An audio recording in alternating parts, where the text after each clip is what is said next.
సినిమాల్లో. అండ్ సామ్రాట్ గారు నేను విన్నదాన్ని బట్టి ఈ సినిమాలో మీరు ఒక హిట్ మ్యాన్ అంట కదా, స్టైలిష్. ఓకే. నాకు ఏం చెప్పొద్దు అంటున్నారు, ఆయన ఏం చెప్తారో చూద్దాం. సామ్రాట్ గారు. హాయ్ అండి, అందరికి నమస్కారం. అండ్ ఆఫ్టర్ లాంగ్ బ్రేక్, ఎందుకంటే లాంగ్ బ్రేక్ ఎందుకు అంటున్నానంటే పంచాక్షరి సినిమా తర్వాత నుంచి ఏదైతే సినిమా చేశానో అన్ని ఫియాన్సీ క్యారెక్టర్లే చేశాను.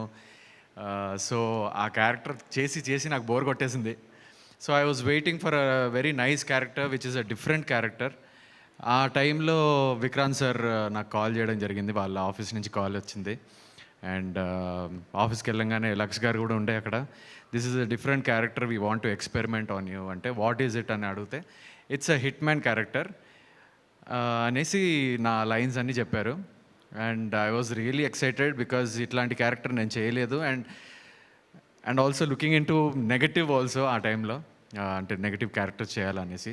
So this might be a starting step stone for me, for my future career. Thank you so much for believing me and giving this character. Vikrant sir, ఈ క్యారెక్టర్తోని నేను న్యాయం చేశాను అనుకుంటున్నాను.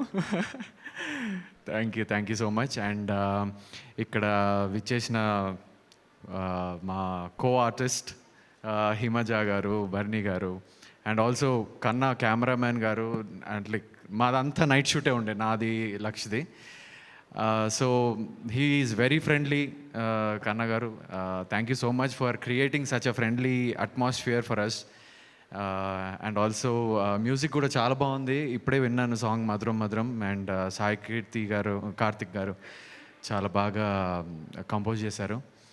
సో నా క్యారెక్టర్ గురించి చెప్పాలంటే, అంటే it's a very different character. అది నేను చెప్పడం కంటే ఒక సర్ప్రైజింగ్ ఎలిమెంట్ లాగా మీరు చూస్తేనే బెటర్ అని నా ఫీలింగ్. సో ఎక్కువ నా క్యారెక్టర్ రివీల్ చేయను. So I will give the mic to Barin. Mic